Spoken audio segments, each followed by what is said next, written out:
Après avoir complété un premier mandat de 4 ans, la toute première protectrice du citoyen des territoires du Nord-Ouest, Colette Langlois, a annoncé qu'elle ne sollicitera pas de nouveau mandat. Celle qui a été la première à occuper le poste après sa formation dit avoir connu une expérience très enrichissante lors de son parcours. On ne peut pas dire que c'était pas des années intéressantes avec la pandémie qui a commencé juste quelques semaines après qu'on avait ouvert le bureau et l'inondation à Hay River, ensuite les deux feux qui ont eu lieu dans la région de Hay River. Mais il faut dire que pour moi, c'est une passion, l'équité, la justice. Selon elle, les dernières années n'auront pas été de tout repos dans les territoires du Nord-Ouest. Avec la crise de la COVID qui s'est amorcée presque tout de suite après l'ouverture du bureau, Mme Langlois l'affirme. Elle a été très occupée durant les 4 années de son mandat. Son rôle a été de travailler du mieux qu'elle pouvait avec la gestion des crises pour représenter l'intérêt de la population.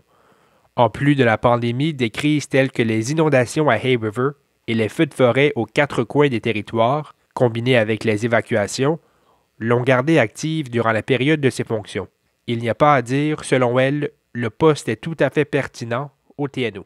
Je ne sais pas s'il y a un rapport direct entre la pandémie et les situations d'urgence avec le bureau, mais je pense qu'on ait pu prouver l'utilité du bureau durant ce temps-là, parce que toutes les autres choses que font le gouvernement se passent en même temps.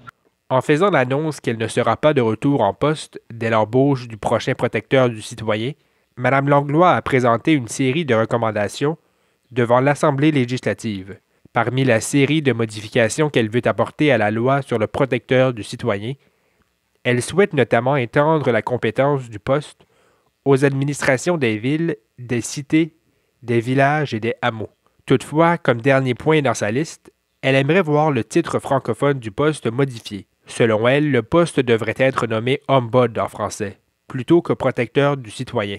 Le protecteur du citoyen, c'est pour tout le monde. C'est citoyen dans le sens le plus large du monde. C'est n'importe qui a affaire avec le gouvernement. Mais ça m'a beaucoup inquiétée parce qu'il y a beaucoup de résidents permanents, beaucoup de travailleurs temporaires qui habitent au TNO. Et s'il y a des gens qui pensent comme ça et qui sont dissuadés de contacter le bureau à cause de ça, c'est une préoccupation pour moi. Colette Langlois n'a pas l'intention de demeurer active dans la communauté ténoise dès qu'elle aura terminé ses fonctions. Elle compte aller rejoindre des proches en Europe. Le prochain ou la prochaine protecteur du citoyen doit être nommé plus tard, cet automne. Ici Daniel Biru pour Média Ténois, dans le cadre de l'initiative de journalisme local.